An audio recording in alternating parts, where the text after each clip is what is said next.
함께 만드는 언론 미디어 협동조합. 여기는 국민TV. 함께 만드는 언론 미디어 협동조합. 여기는 국민TV.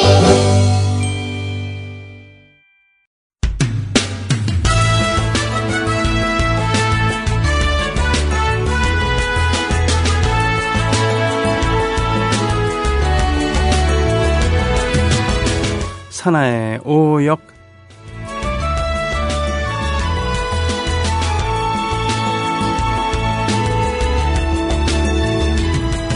우리는 보통 3월 1일 지나고 3월 2일에 개학을 하잖아요. 그렇게 해서 학기를 시작합니다.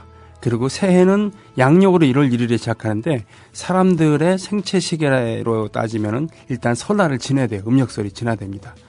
그런데 정작 일본에서는 4월 달에 개학을 한다고 하죠. 그리고 많은 나라들은 개학 자체를 가을에 한다고 합니다. 즉 습관이라는 것에 이만큼 우리를 지배하는 부분이 있다는 얘기죠. 그렇다 그러면 옛날에 사람들은 어떻게 살았을까?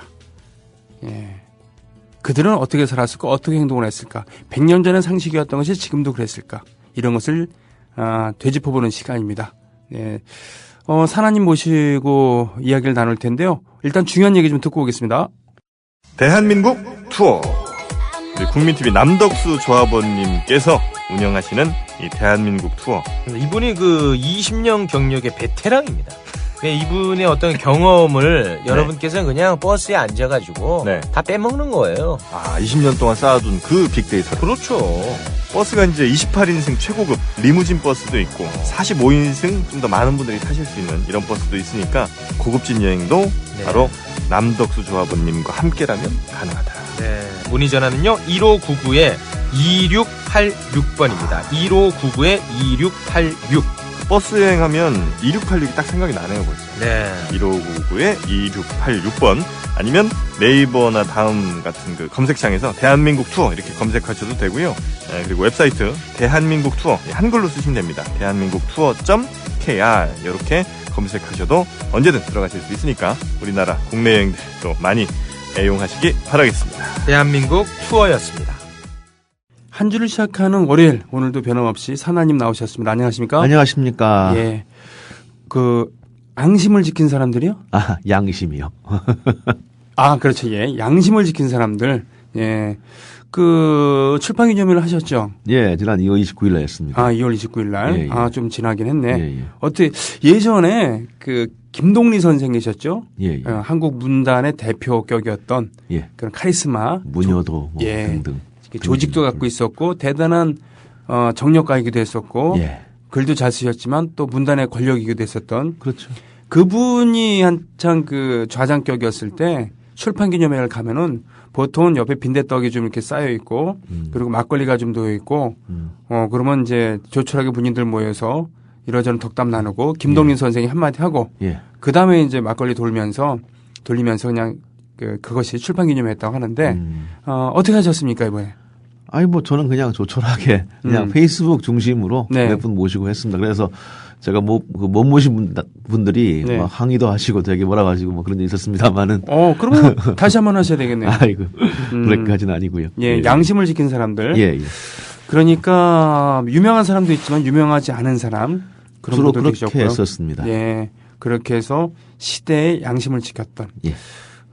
사실은 근데 아까 제가 앙심을 지킨 사람들 농담이었습니다만 지금 우리나라를 최소한 지금 다스린다고나 할까요? 이끄는 사람들 보면은 양심이 아닌 앙심을 지킨 사람들이 아닌가 싶어갖고 말이죠. 대표적으로 푸른 집에 계신 분도 그렇고. 요즘 그게 좀 걱정이 되는 게 그러니까 되게 한국 사회를 지배하는 감정이 분노가 아닌가 생각이 많이 들어요. 요즘. 그러니까 되게 하나 걸리면 정말 죽여버린다. 그러니까 그게 좋은 쪽이든 나쁜 쪽이든 너무 한 곳으로만 치닫고 좀 극단적이 돼간 느낌이 있어가지고 되게 말씀하신 바 앙심이란 것들이 되게 좀 너무 난무하지 않나 그런 생각들을 해봅니다. 양심보다. 사실은 19세기 들어서 또 20세기까지 가장 사회에 많은 영향을 미쳤던 사람이라 그러면 학자로서도 그렇고 사회운동가로서도 그렇고 막스 엥겔스 이런 사람들인데 인상 보면 되게 험악하지만 사실은 뭐라 그러나 역사에 대한 믿음 그리고 피압박 민중에 대한 사랑 이런 것이 전제가 돼 있었기 때문에 그런 일을 한 거 아니겠습니까? 그렇게 생각을 하고 있습니다. 예. 그렇게 해서요 오늘 어쨌든 양심을 지킨 사람들 책 보니까 고등학생들도 읽기에 뭐 고등학생을 무시하자는 게 아니라 술술 읽힙니다만 그렇다고 해서 어른이 읽어서 유익하지 않다. 뭐 그런 건 아닙니다. 예. 그럼요. 네.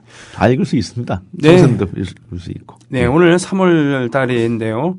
오늘도 여러 가지 사실은 뭔 얘기를 나눌까 하도 수보가 많아서 이번에 좀 고민을 좀 했습니다. 어떤 얘기부터 해주실래요? 오늘은 한 학교 이야기를 먼저 한번 해보겠습니다. 학교 얘기요? 예, 권상우라는 배우가 있죠. 권상우, 그렇습니다. 이 권상우라는 배우는 뭐 개인적인 평가를 하자면, 비디오는 참 훌륭하시죠. 참 훌륭한데, 이 오디오로 가면 조금 좀 처지는 느낌이 있는데, 근데 이분이 이제 정말 일생일대 연기를 펼친 영화가 있다고 생각을 해요. 그건 이제 말죽거리 잔혹사라고 하는 영화가 있었습니다. 기억납니다. 그러니까 권상우가 그냥 잘생긴 사람이 아닌 연기를 할 줄 아네. 목소리는 좀 생긴 거에 비하면 얇다고나 할까요?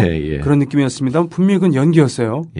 하지만 그 영화에서 정말 권상우는 제가 보기 정말 저것이 리얼리즘이구나 라는 생각할 만큼 멋진 연기를 했는데 그 영화에서 감독부터 제작자 그리고 선도본 역할을 했던 이종혁 그다음에 김진표까지 한 학교를 나왔어요.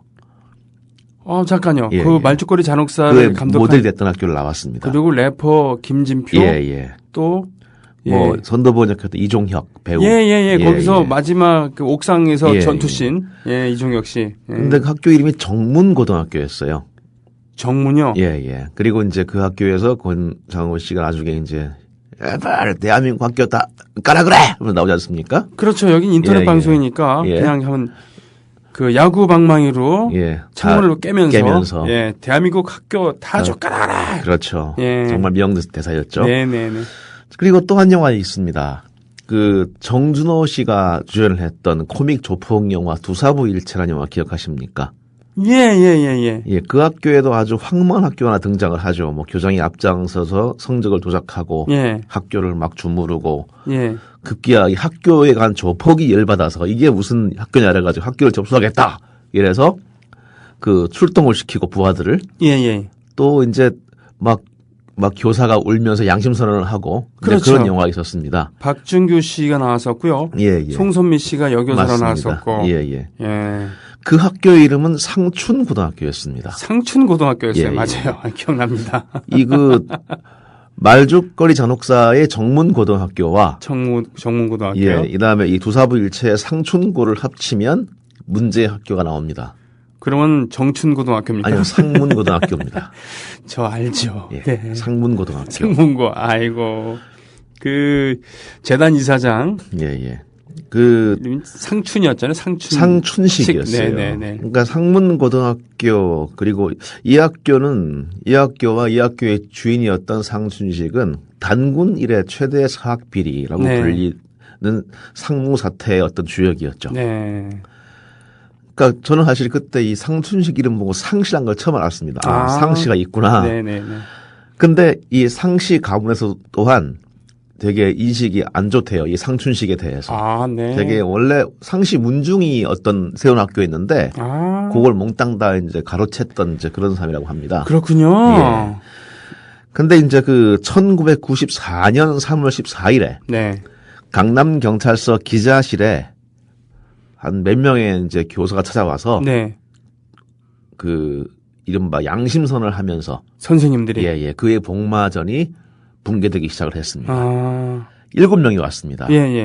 그들은 지금껏 교사의 양심을 허물어 가면서 또 짓밟혀 가면서 감내해야 했던 상문고 내의 어떤 비리들 갖다가 폭로하기 시작을 해요. 이런 겁니다. 영어 채점을 하고 있는데 교감과 학년 주임이 와서 31점 받은 박모군이 영어 수를 받을 수 있도록 34점으로 고쳐라. 고 강요했습니다. 알고 보니 아버지가 세관 간부였습니다. 이게 40점 만점이었나 보군요. 그리고 또 그 학생의 다른 채점을 하고 있는데 또 요구가 있어 거절을 했더니 교감이 와서 왜 말을 안 듣냐면 직접 고쳤습니다. 허허. 어느 회사 이사의 아들이 우가 나온 것을 교감이 직접 수로 고치고 도장을 찍었습니다. 이렇게 구체적이고 유치하고 예, 말도 안 그러니까 되는. 숫제 선생님이었는데 네. 막 이 통곡을 했어요. 이 양심선을 하면서 예. 너무 이 북받치는 걸 참지 못해서 네. 너무 울었습니다. 예. 정말 그 교사의 양심으로 정말 어떤 열심히 공부해서 눈이 벌게 공부를 해서 코피 쏟는데 어떤 아이들은 아버지가 어디 간부라고 어디 이사라고 수를 챙겨가는 모습이 얼마나 참 가슴이 아팠겠어요. 예. 그것도 교감샘, 교장샘이 앞장서 그리 했으니까. 근데 또 찬조금은 또 얼마나 거둔지 모릅니다. 그러니까 할당량을 못 채우면 교사가 그 월급을 메꿔야 됐었어요. 참조금이라는 것은 학교에 내는 예. 예를 들면 그런 겁니까? 예.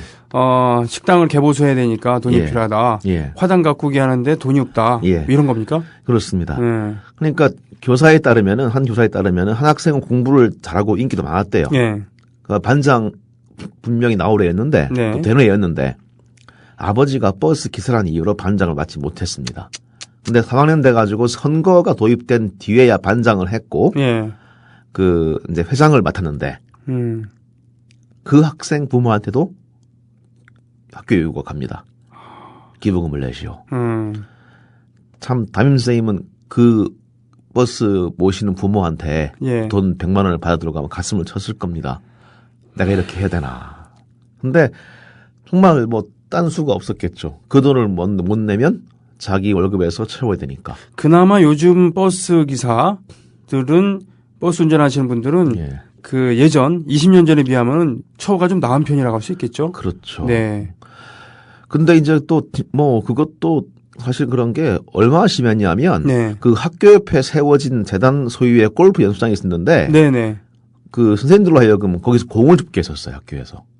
예? 방과 후에 네. 공을 주어라. 고 시켰고 학생들도 아니고 선생님들. 이야. 그리고 그 외에 모든 엄청나고 기묘한 비리가 넘치는 가운데 네. 처음에 이걸 이제 폭로하려고 했던 교사 같은 경우는 네. 으슥한 밤길에서 누군가에게 폭행을 당하기도 합니다. 와. 정말 학교가 아니었죠. 상상이군요. 상상 이상이군요. 그렇게 이제 막 통곡을 통한 양심 선언이 있은 다음에 네. 이제 교육청 감사팀이 출동을 합니다. 예. 근데 막 급히 간 건 좋았는데 네. 학교가 자료를 안 내밀어요. 예. 그러다가 그냥 돌아갔는데 그렇다고 그냥 돌아가. 그 예. 뒤에 이제 그 뒤에서 교직원들은 증거가 될 시험 답안지들을 태우고 있었습니다.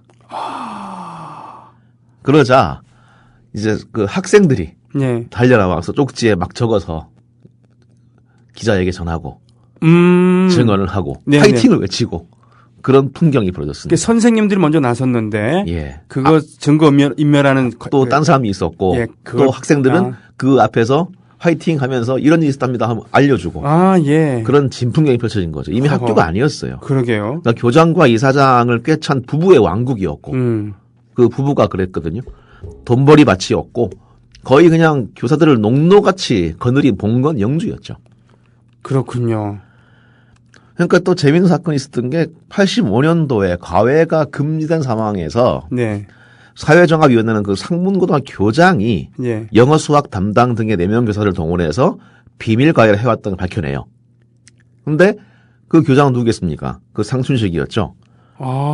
그래서 구속된 건 구속이 됩니다. 예, 4명이. 예. 근데 그러나 경찰은 신문기사입니다. 그들 읽어드릴게요. 네. 경찰은 교장에 대해서는 과외교사와 공범으로 처벌할 수 있으나 아직 학부모를 처벌한 관례가 없어 입건하지 않은 채 국세청과 교육위에 통보했다. 그러니까 학부모니까 자기한테 시켰으니까. 네.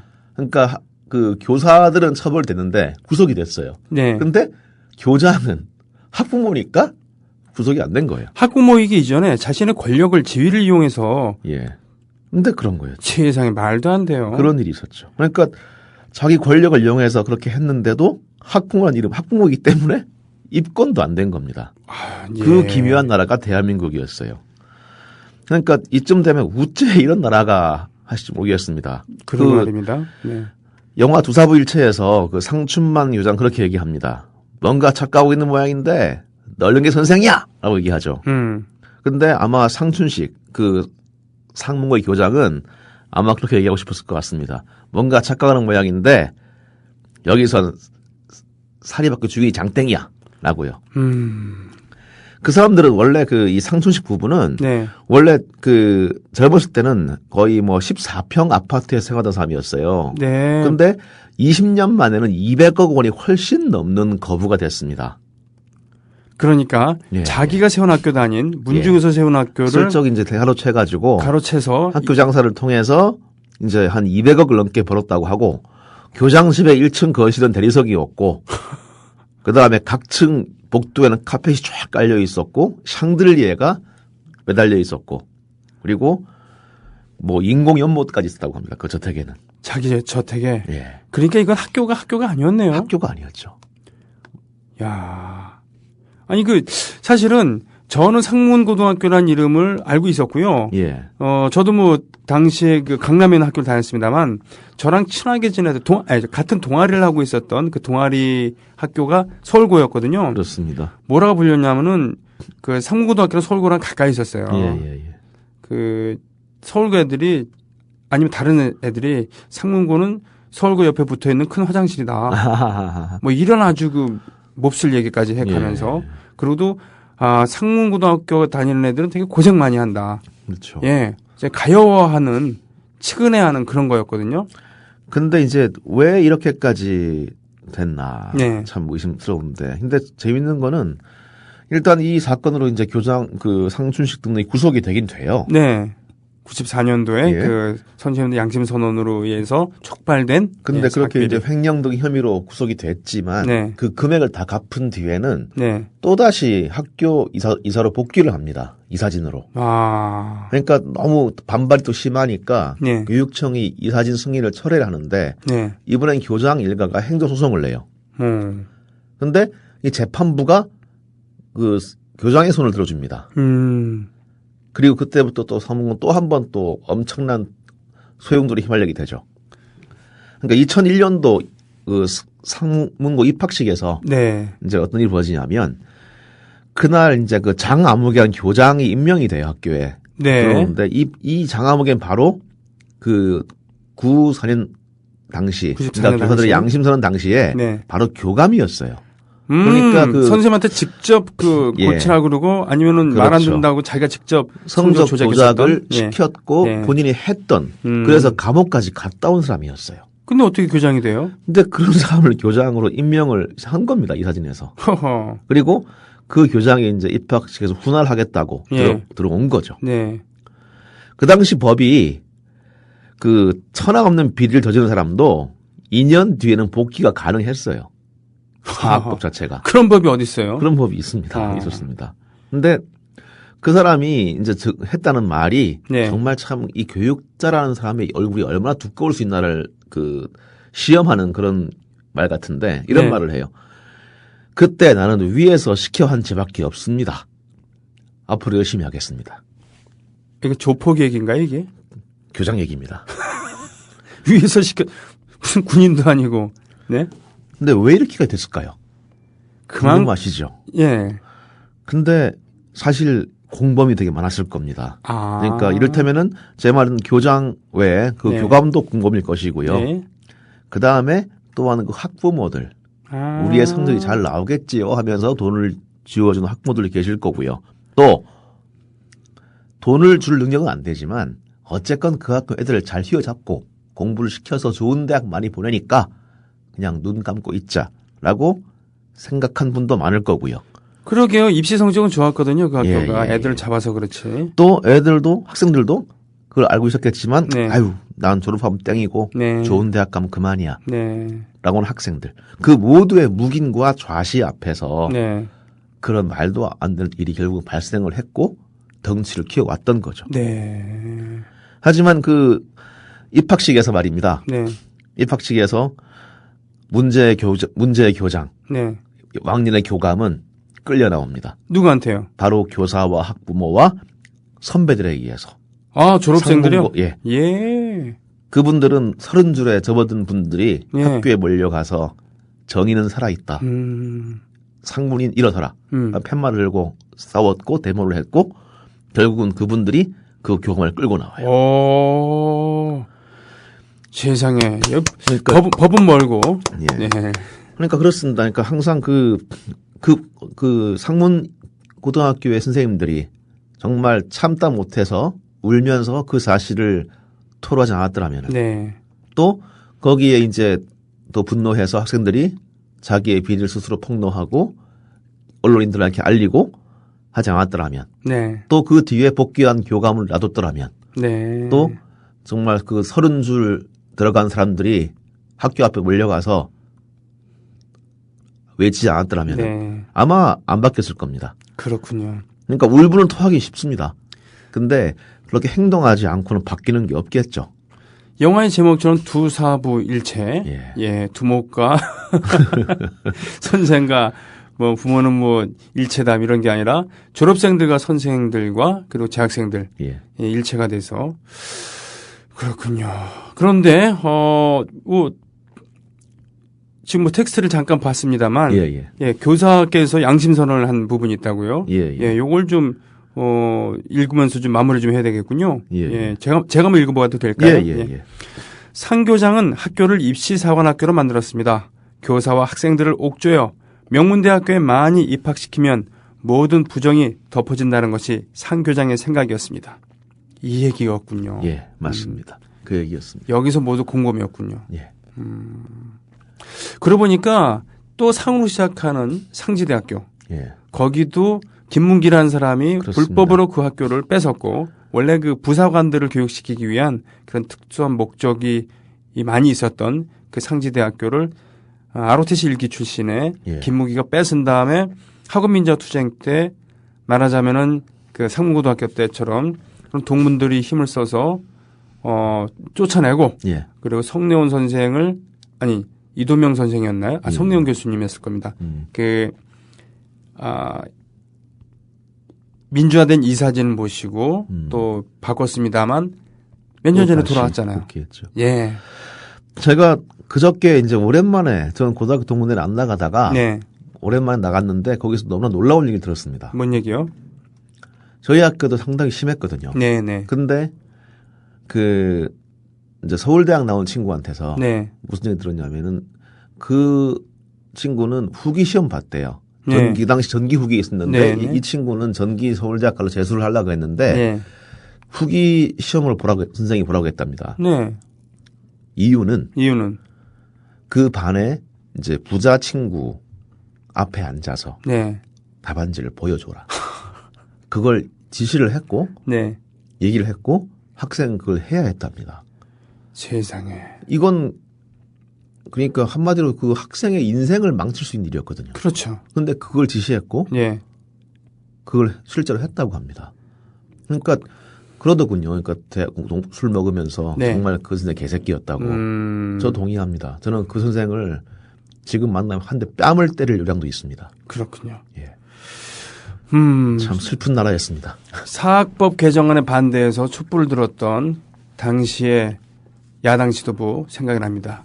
그중에 가장 표정이 결연했었던 사람이 지금 청와대에 앉아 계시죠. 예, 맞습니다.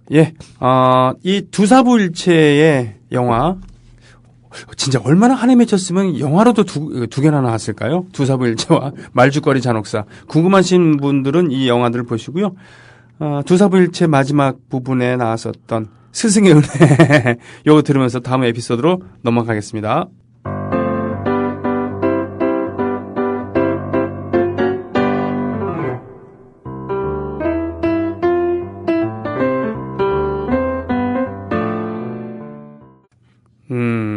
그래요. 두사부일체는 좀 뭐라 그러나 희화해서 현실 이렇게 멋있는 조폭들이 많이 등장하던 그런 한국 영화의 그런 시절을 뭐 얘기한 거였습니다만 조폭과 다름이 없었던 오히려 더 좀 치사하고 더 조폭은 대놓고 양아치라고 스스로 부르고 자기들이 뭐 좋은 놈이라 말 안 하는데 학교는 아주 우아한 척 교육자인 척하면서 그 배후에서 온갖 분에서 다 했던 정말 네. 조폭 이하의 조폭이었죠. 그렇군요. 그러고 보면은 가장 대규모의 폭력을 가장 합법적으로 저지르는 것, 그것이 바로 전쟁일 텐데요. 그렇죠? 그렇습니다. 네. 20세기를 수놓았었던 양차 세계 대전을 제외해서라도 특히 미국인들에게는 큰 상처로 남아 있겠습니다만 그것은 미국인 내뿐 아니라 아시아에서도 당사자뿐 아니라 거기 파병한 나라에게도 큰 상처를 주었었던 베트남 얘기, 베트남의 여러 에피소드들이 있습니다만 예. 보자. 이것도 3월달 얘기죠? 예. 네. 1968년 3월 16일에 발생했던 네네. 미라이 학살 네. 이야기를 해보려고 합니다. 미라이 학살. 예. 예. 이게 마을 이름이죠? 예. 예. 그러니까 이 마을 이름인데 예. 이게 미군 지도상의 이름입니다. 그러니까 이게 자기들이 부른 이름이었던 것 같아요. 그렇군요. 예. 뭐 그런 게 있어요. 뭐. 예. 우리도 뭐 펀치볼이라고. 그렇죠. 예. 그러니까. 뭐 양구 쪽에 예. 자기들이 봤을 때 움푹 들어간 분지가 있다고 해서 예. 펀치 음료를 만드는 그런 그릇처럼 생겼다 그래서 그렇지만 우리는 다르게 부르죠. 그렇죠. 예. 그러니까 뭐 그런 거 많습니다. 전방 가면 아이스크림 고지도 있고요. 예. 그거는 이제 하도 포탄을 맞아가지고 위가 맞아서? 녹았다 그래가지고 그렇게 불렀는데 네. 그런 것도 있었고. 예. 근데 이제 1968년이라는 해가 네. 되게 저희가 한번 얘기한 바가 있습니다만 되게 이 연초부터 되게 일이 많았었습니다. 전 세계적으로. 네. 한국은 김신조가 넘어왔던 네. 1.21이 있었고 예. 바로 그때 그 다음 날 푸에블로호가 납치됐고 네. 그것이 한 열흘 뒤에 이제 이른바 베트남 월맹군과 베트남 해방 전선의 네. 총공세인 구정대공세가 벌어지죠. 구정대공세. 예. 이 구정대공세 때 미국 대사관의 공격을 받고 또 베트남의 한 국토의 한 반 정도가 되게 일시 점령이 돼요. 네. 그러니까 엄청난 공격이 공세였죠. 네. 하지만 이제 미군과 남베트남군은 그걸 물리칩니다. 네. 하지만 이제 정말 충격을 받죠. 오히려 미국인들은 그때 정말 충격받았어요. 예. 대사관의 그 공격을 받고 미군 해병들이 이제 죽고 또 그게 중계가 되고 네. 그다음 또 제가 얘기했던 이 월남 사이공 시내 한복판에서 이제 경찰서장이 누구를 쏴 죽이는 사진도 나오고. 그렇죠. 아, 이게 전쟁이 이미 우린 이어간다고 생각하고 있었는데 이게 아니구나. 깨달았던 그런 상황이기도 한데. 그래서 전술적으로는 그 비에트콩이나 북베트남군이 졌지만 많은 희생도 겪었지만 예. 전략적으로는 이겼던 예. 결과적으로 그렇죠. 구정대공세였죠. 예. 그때 이제 그러다 보니까 미군들은 독이 오를 수밖에 없었죠. 네. 또 이 베트콩들은 또 워낙에 또 치고 빠지는 이제 게릴라 전능했으니까. 네. 그 당시 이제 미군 제23사단 11여단 20연대 네. 소속 1대대 같은 경우는 남베트남 광콰이주에서 네. 작전 중이었습니다. 이들은 바로 이제 구정대공세 기간 중에 많은 베트콩들의 공격과 부비 트랩을 때문에 네. 많은 동료를 잃었어요. 예. 또한 독이 올라 있었죠. 베트콩 준동 마을로 이제 꼽힌 마을이 있는데 그게 성미 마을인데 성미마을. 이 마을을 두고 이제 쓸어버려. 라는 이제 명이 내려옵니다. 대대장은 가옥을 불사르고 우물을 폐쇄하고 가축을 죽이라는 한국 전쟁도 이런 거 유행했었죠. 일본군도 많이 썼고 예. 이른바 게릴라 근거지로서의 어떤 촌락 기능을 마비시키는 거죠. 견벽 청야라고 해서. 네. 근데 이제 못 쓰게 한다는 얘기죠. 그렇죠. 거기를. 그렇죠. 거길 점령한다 하더라도 소용이 없게 만들어라 그런 얘기잖아요. 네. 그리고 이제 명을 받은 중대장은 또 그런 명령을 내립니다. 베트콩으로 의심되는 모든 민간 저항군들, 게릴라들을 쓸어버려라. 네. 저항군을. 예. 네. 근데 이제 이 수휘와 소대 같은 경우는 이 말을 어떻게 들었는지 모르겠습니다만 이럴 수도 있죠. 민간인 포함해서 다 쓸어버려라. 아하. 라고 이제 수용을 한 거죠. 그래서 대대장이 한 얘기보다 중대장이 한 얘기가 조금 세고. 예. 소대장은 알아듣기를 좀 더 세게 알아들은 건가요? 근데 그건 이제 그쪽의 명체계에서 일어난 일이고. 어쨌건 이제 소위 이름이 켈리인데. 소위. 예. 켈리 소위이야 한 소대가 마을에 들어갑니다. 미라이 마을에 들어갑니다. 소위면은 신참인데요. 그렇죠? 그 당시에 입대한 넉 달 됐다고 그랬어요. 입대한 지. 그러니까 임관한 지? 예, 임관한, 이거 어떤 된지, 군대에 온 지 넉 달 된. 세상. 정말 요즘 우리말로 하면 신빙 소위였죠. 네. 풋내기네요, 정말. 예, 예. 네. 근데 이제 게릴라는 없었어요. 네. 하지만 미군들은 미라이 마을 사람들을 마을 중앙에 모이게 합니다. 네. 사람들 긴장을 했지만 별 두려움은 없었어요. 그들은 남베트남 시민이었고, 네. 우리로 치면 그 신분증 딱 있는 그런 사람들이었습니다. 미군들이 그들을 막 가운데로 몰아갈 때에도 그냥 불안했지만 연신 그 베트남 신분증을 내밀면서 이제 우리는 베트남 시민이다라고 얘기를 했어요. 네. 그런데 그 신분증들은 아무런 의미가 없었습니다. 미군들은 그들을 다 죽이기 시작했어요. 비무장인? 예. 남녀를 가리지 않았고, 네. 노소를 가리지 않았습니다. 마을 사람들은 피를 토하며 죽어갔어요. 어떤 사람들은 사지가 토막나게 됐습니다. 또 젊은 여성 경우는 성폭행을 거쳐야 됐어요. 그런 식으로 560명의 사람들이 죽어갑니다. 560명. 그러니까 자유의 십자군을 자처하던 미군 병사들은 좀비처럼 사람 사냥을 했고 눈에 보이는 대로 죽였습니다. 훈련받은 데라고가 아니라 거의 야수와 같이 노인, 여자, 아이, 물소 모든 걸 다 죽였어요. 그들의 목을 자르고 손을 자르고 혀를 자르고 머리 가죽을 벗겼습니다. 근데 이제 우리가 좀비 영화에서 보면 좀비 중에도 약간 좀 인간적인 좀비가 있지 않습니까? 아, 예, 예. 그것처럼 그 학살을 벌인 그 소대 가운데에도 인간이 끼어 있었어요. 예. 한 병사는 명령이다! 놈들을 죽여라! 하는 그 명을 듣고는 정말 어떻게 할 수가 없어서 자기 발등을 쏩니다. 아. 그러게요. 아니. 그리고 예. 또 이제 말단 사병의 몸으로서 막을 수는 없었지만 또 그 명령을 거부하고 네. 지켜보면서 언젠가는 이를 폭로할 것이다 라고 속으로 다짐한 사람들이 있었어요. 야, 아니 전 지금 말을 좀 못 이었던 게 뭐 이런 학살이 있었다는 얘기는 들었는데 실제로 총으로 쏴 죽인 것이 아닌 온갖 수단을 그야말로 그 악마의 그 짓이었네요, 정말. 그렇습니다. 성폭행을 하고 목을 따고 손을 자르고 혀와 머리카락을 잘라내고 머리까지까지 벗겼다. 이것은 미친놈들이 하는 것, 그렇죠. 아니 이렇게 얘기하는 것도 그렇고 하여튼 이거는 세상에. 그러니까 종군 기자 로버트 헤벌은 그 학살 후에 어떤 그 참상을 담은 필름들을 갖다가 미군 쪽에 제출을 했지만 또한 그걸 빼돌렸어요. 빼돌려서 나중에 폭로하게 되고 그 해당 중대원은 아니었지만 그 다른 사람의 증언으로 이제 사실을 파악했던 미군 병사 론 라이든 하워는 수십 군데에 그 죄악을 고발하는 편지를 보냅니다. 하지만 메아리가 없었어요. 그래도 이를 발판으로 그 69년도에 이제 심층 보도가 나오게 되고 그 학살 소식은 세상에 알려집니다. 그때 이제 그 이를 폭로했던 허쉬 기자가 있는데 그 기자의 코멘트는 이랬어요. 정부에 속고 사는 민간인들을 위해서, 미국인들을 위해서 타락된 미국의 인간성과 도덕을 살리기 위해서 뭔가 해야 한다.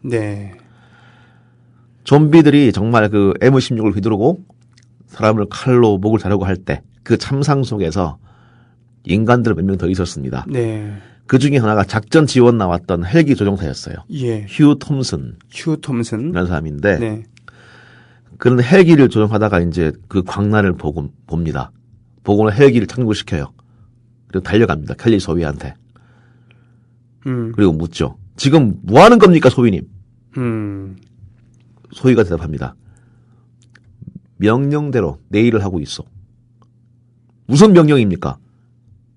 명령은 따르면 되는 거예요. 저 사람들은 민간인들입니다. 비무장 민간인들이라고요. 하지만 켈리 이렇게 얘기합니다. 톰슨, 이건 내 쇼야. 내 담당이라고. 신경 꺼라고 얘기하죠.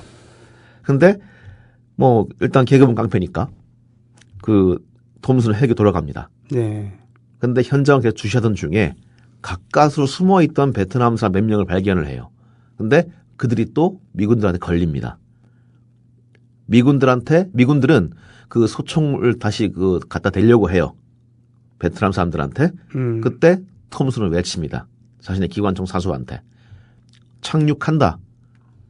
내 명령에 불복한 새끼들은 다 쏴버려. 반복한다. 불복하면 쏴버려. 예. 헬기를 막 천사와 같이 그 베트남 사람들하고 좀비 사이에 착륙을 했죠. 기관총 사수들이 이제 미군들을 겨누는 가운데, 그 좀비들을 겨누는 가운데 톰슨 중위는 사격 중지를 부르짖고 민간 10명을 구해냅니다. 그들을 병원에 옮긴 뒤에 이제 톰슨 중위는 분노하죠. 어떻게 이런 일이 있을 수 있단 말인가? 세상에 알려야 된다. 근데 좀비 사회에서 인간은 왕따였습니다. 이 사건이 알려지고 이제 켈리 중위를 비롯한 어떤 사람들이 법정에 섰을 때 톰슨 증언을 하거든요. 예. 톰슨은 엄청난 왕따와 협박을 감수해야 했습니다. 우리나라에서 내부 고발자들이 당하는 그런 거군요. 똑같은 거였죠. 예. 그가 이제 장교 클럽에 들어가면 네. 이제 장교들은 이제 눈치를 딱 주면서 빠져나가 버렸어요. 네. 협박도 부지기수였고 무슨 뭐 마피아 영화처럼 동물 시체가 네. 집에 던지게 됐습니다. 심지어 뭐 어떤 국회의원들은 하원 의원들은 군법 회의는 당신한테 필요한 거야 라고 하면서 겁박하게 됐어요. 하지만 톰슨은 버팁니다. 그렇군요. 이런 일이 있을 수 없다. 네. 그리고 그는 나중에 이제 베트남 방문해서 그 자신이 살린 소년을 만납니다. 아마 그때 그 만날 때 그는 아마 그랬을 것 같아요. 평생에 잘한 일로 그 순간 자신의 부하들한테 명령한다. 불복하면 쏴라. 라고 얘기하면서 그 좀비들 앞에 걸어갔던 그 순간을 갖다가 자기 인생의 가장 영광스러운 순간으로 꼽지 않았을까. 그렇게 높은 계급이 아닌데요. 그렇죠? 예, 그렇죠. 예. 네. 준이면은 뭐, 그러니까 그거죠. 그러니까 준사관이라고 해서. 그렇죠. 예. 예. 우리식으로 따지면은 소위랑 원사 중간쯤으로 돼 있고 예. 기술병과라고 할 수 있겠습니다. 그렇죠. 네.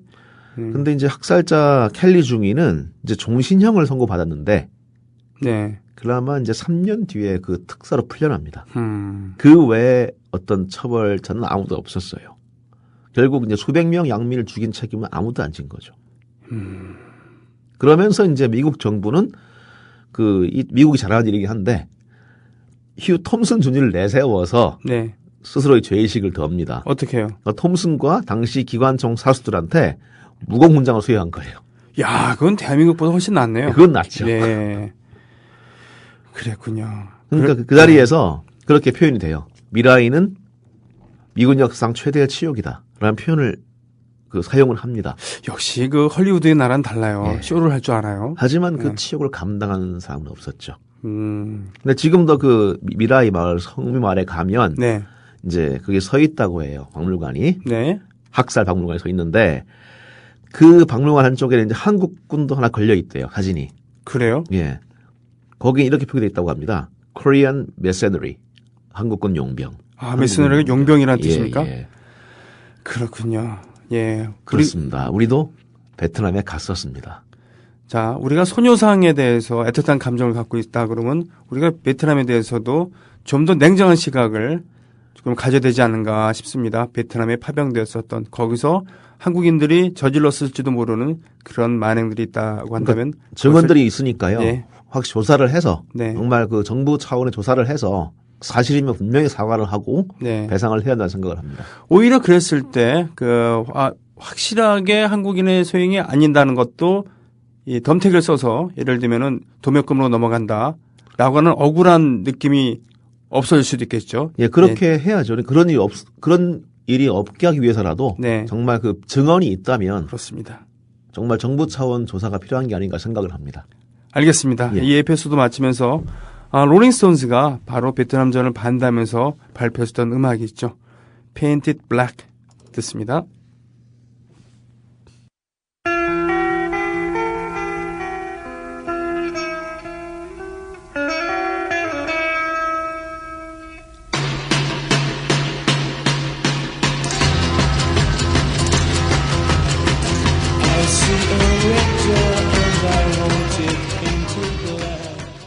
네, Painted Black, 롤링스톤즈의 곡이었습니다. 네, 롤링스톤즈 60년대 명곡 중에 명곡이었고요. 그리고 반전사상이 담겨 있었던 예전에 머나먼 정글이라는 제목의 외화 시리즈가 있었는데 바로 베트남전을 다뤘던 예. 그런 외화였죠. 맞습니다. 거기에 주제곡으로 예, 쓰였었습니다. 3월달 얘기를 계속하고 있습니다. 3월 16일에 얘기를 했었고요. 예. 오늘 하나의 에피소드가 남았습니다. 예, 예. 1982년 3월 18일로 가보겠습니다. 1982년 8월 18일. 네. 3월 18일. 네. 이 부산 가면은 대청동이라는 동네가 있습니다. 그래요? 예, 대청동. 서울에 대청동이 있는데. 있어요? 네. 서울에? 네, 대청역 있잖아요. 아, 그래요? 예. 서울은 몰랐는데. 대청역은 있어요, 아무튼. 네. 그 남포동 근처 번화가고. 아, 그래요? 예, 그 당시 부산 굴재 백화점이 있던 윤화백화점이라는 뭐 그 앞에 있어가지고. 윤화백화점? 예, 되게 좀 번화한 데였습니다. 네. 이 윤화백화점은 그게 있었어요. 에스컬레이터 있어가지고. 그걸 타러 가보게 됐었습니다. 예, 30몇 년 전에 에스컬레이터는 예. 그만큼 진기한 예. 존재였군요. 네. 근데 이제 그 뭐 백화점도 많고 했지만 그 동네에 어떤 랜드마크가 있었어요. 네. 미 문화원이었습니다. 미국 문화원. 예. 예. 미국 공보원 그렇게 됐었는데. 공보원. 예. 하얀색 외벽에 되게 뭔가 위압적 건물이었고 네. 이제 성주기가 딱 휘날리고 있었고. 네. 되게 좀 특이한 어떤 풍경이었죠. 네. 근데 그 건물이 1982년 3월 18일 날 검은 연기를 토하면서 불타오릅니다. 부산 미 문화원 방화 사건. 부산 미 문화원 방화 사건. 북미방이라고 네. 하죠. 네. 그게 터진 겁니다. 엄청난 쇼크였죠. 최고의 우방이면서. 그러니까 대한민국만큼은 반미라는 게 없을 것이라는 게 일반적인 어떤 얘기였고, 네. 뭐 반미의 무풍지대라고 불리기도 했었고요. 네. 이를테면 그 광주 항쟁 당시에 광주 시민들은 미국 항모가 부산 들어왔다는 말을 듣고 네. 미국이 우리를 도우러 왔다고 고무됐었습니다. 그렇죠. 전두환을 네. 몰아내줄 거라고 생각했었죠. 예. 네. 그 정도의 어떤 미국 신뢰가 있었어요. 미국에 네. 대해서. 네. 또 미국이 우리 편이다. 민주주의를 수호하는 강했고, 그런 예. 거다. 예. 그런 나라에서 반미의 무풍지대라고 불리던 한국에서 미 문화원이 불탄다고 생각한 사람은 거의 없었을 예. 겁니다. 근데 처음에 사람들이 이제 그 화재가 실화로 생각해서 했다가 예. 이제 증언들이 나오기 시작하는 거예요. 웬 여자 2명이 네. 기름통을 들고 왔었다. 네. 그걸 붓는 걸 봤다. 네. 불을 당기더라. 또한 이제 근처에 있던 국도극장 근처에서 이제 피라고 우리 팜플렛 쫙 뿌려진 겁니다. 네. 명백하게 계획된 방화였던 거예요. 또 시위였던 겁니다. 그리고 그 방화에 가담한 이들이 외친 구호 같은 경우는 그 당시에 전두환이 그 드문 머리털을 곤두세우기에 충분했습니다. 뭐라고 했나요? 미국은 더 이상 한국을 속구로 만들지 말고 이 땅에서 물러가라. 이야. 이제 우리 민족의 장래는 우리 스스로 결단해야 한다는 신념을 가지고 이 땅에 판치는 미국 세력의 완전한 배제를 위한 반미 투쟁을 끊임없이 전개하자. 우와. 먼저 미국 문화의 상징인 부산 미문화원을 불태움으로써 반미 투쟁의 횃불을 들어 부산 시민들에게 민족적 자각을 호소한다. 와, 이건 명백하게 목적이 있었고 되게 치밀하게 계획된 그렇죠. 그런 사건이었군요. 그러니까 그분들의 어떤 그 방화를 했던 사람들의 생각이 뭐 지금 생각하면 조금 좀 되게 극단적으로 보일 수 있겠습니다만 네. 어쨌건 경천동지 그러니까 그때 남쪽의 하늘도 놀랐을 것이고 네. 그 땅도 아마 움츠러졌을 겁니다. 온 나라가 뒤집혔어요. 예. 공안당국은 눈을 까뒤집었죠. 사건 발생 14일 만에 그 이 사건의 주인공들이 체포가 됩니다.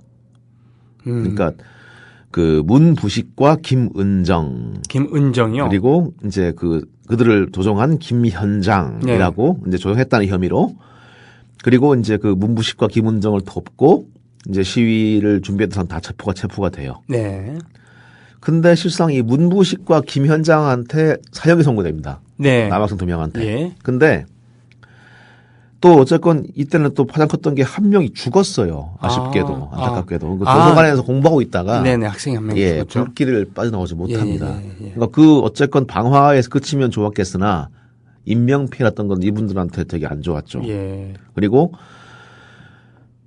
근데 그 황당했던 거는 그 사형 선고받은 그 2명 남학생들은 사실상 그냥 보고 있었어요. 그래요? 예. 그 맞은편이나 예. 아니면 심지어 김현장은 타지에 있었어요. 그래요? 그런데요. 예. 그 일을 했던 거는 여학생 2명이었어요. 아. 김은숙이라는 분과 예. 이제 그 당시 기름통을 들고 들어가서 뿌리고 나무 젓가락에 알코올솜 묻힌 거에 불을 붙이고 예. 불을 당긴 거는 다 여학생이었어요. 가만있어 봐. 아까 문부시가 김은정이라 그랬는데. 예, 김은정 씨를 포함한 여학생들이었습니다. 김은정, 김은숙 예, 예. 이런 그런 겁니까? 예. 그러니까 주범이라고 해야 되나? 어떤 예. 그 배우 주동자 김현장 같은 경우는 원주에 있었어요, 당시에. 예. 그리고 문부식은 앞에 건물에 사진을 찍고 있었고요. 김은숙. 예. 근데 김은숙과 이제 문부식과는 연인 관계였다고 해요. 네. 이제 그들의 첫 만남은 그렇게 뭐 낭만적이지 못했다고 합니다. 이제 친구가 이제 그 소개팅을 해준 건데 네. 약도를 잘못 그랬대 문부식 씨가. 예. 그래가 만남이 안 됐는데 예. 갑자기 김은숙 씨 찾아왔대요. 찾아 강의실 딱 밀고 들어가가지고 당신이 문부식이죠? 그림을 잘 그릴 거 아니에요? 가버렸다는 거예요. 근데 어쨌건 이제 둘이 어쨌든 다시 친해져가지고 네네네. 이제 같이 학생 생활을 지내고 또 이제 운동권이 되고 그러면서 이제 그 뜻을 같이 한 건 좋았는데 네. 어쨌건 둘은 그야말로 대한민국을 뒤흔든 사건을 함께 치른 한 쌍이 됩니다. 그러게요. 그러니까 자수하기 전 신부의 주례로 혼인 예식까지 거행했다고 해요. 하지만 둘은 함께 하지는 못합니다. 바로 감옥 끌려가서 한 명은 사형 선고를 받았고 그리고 또 한 명은 여자는 그 당시에 전두환 정권 치하 그리고 경천 동지할 사건 네. 빨갱이 어떤 취급 받았을지는 뭐 짐작하시리라 믿습니다. 몸과 마음이 만신창이가 되었겠군요. 됐겠죠. 네. 그들의 젊음과 일상의 행복은 너무 거리가 멀었죠. 네. 근데 실상 이제 이 사건은 정말 파장이 컸습니다. 네. 그러니까 광주 항쟁이 있었고 그를 방기하고 또 심지어 이제 그 방조했던 네. 미국에 대한 분노를 갖다가 처음 표출했던 사건이 됐고요. 미국의 실체를 모르고 있었던 사람들에게 예. 사실 공보원이라는 이름으로 불려졌었던 미 문화원은 바로 미국의 이념을 선전하는 그런 장이었을 텐데 거기를 타격을 한 거니까. 그렇죠. 예. 그러니까 뭐 정치적 정당성은 또 그분들의 어떤 생각이 옳았단 말은 저도 막이 애매하지만. 네. 그걸 어쨌건 떠나서. 네. 광주를 겪은. 네. 또 미국의 어떤 본질을 생각하게 된. 네. 어떤 세대의 첫 봉기였다고 할까요? 예.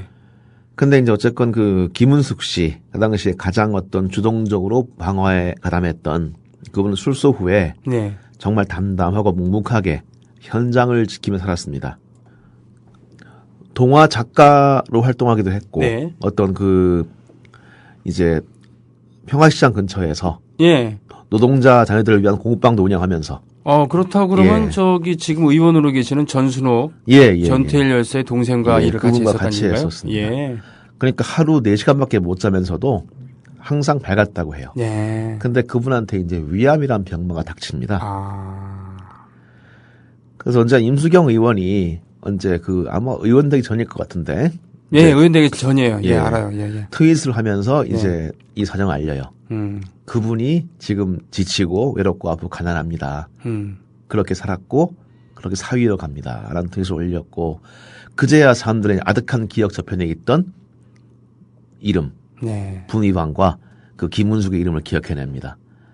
그리고 이제 돌아가시기 얼마 전에 그분을 그냥 음악회가 열렸어요. 이제 환자복 위에 이제 스카프를 두르고 나왔던 휠체어에 타고 나타난 김은숙 씨는 일주일도 안 돼서 6천만 원 돈이 모아졌다 그래요. 그리고 인사를 전합니다. 정말 감사합니다. 꼭 낫도록 하겠습니다. 근데 이제 그분은 그 공연을 이제 준비하던 분들한테 그렇게 부탁했다고 해요. 희망을 얘기해야 된다. 즉 환자 위로한답시고 우울하게 하지 말자. 네. 그 공연 얼마 뒤에 2011년도에 김은숙 씨는 52의 나이로 세상을 뜹니다. 근데 그분은 거의 의식을 잃고 있다가 마지막에 이제 갑자기 깨어나서 사랑해! 라고 부르짖고는 바로 돌아갔다고 해요. 고은 시인은 그녀를 숨은 꽃이라고 불렀습니다. 숨은 꽃. 예. 바람 맞힌 남자 찾아가가지고 한마디를 대차게 쏴주던 그런 말갈량 여대생.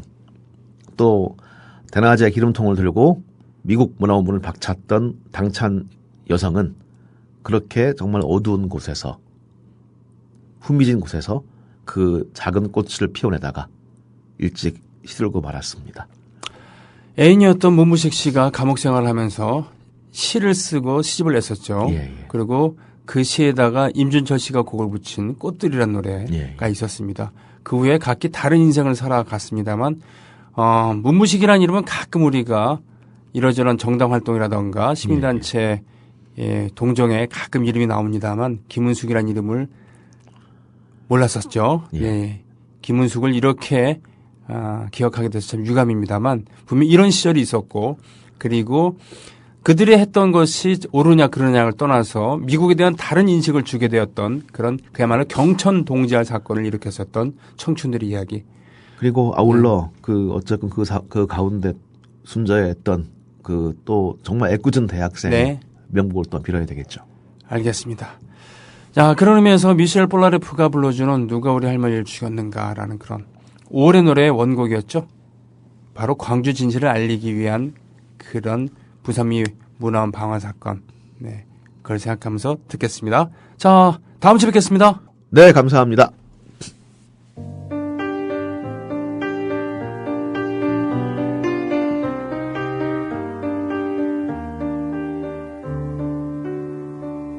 Il y avait de tant de grands amants, des fleurs qui poussaient dans son jardin.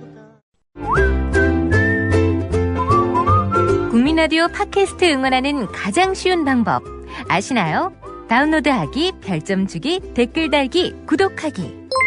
국민라디오 팟캐스트 널리 알리는 가장 쉬운 방법 다운로드하기, 별점 주기, 댓글 달기, 구독하기. 기억하세요. 다운로드하기, 별점 주기, 댓글 달기, 구독하기.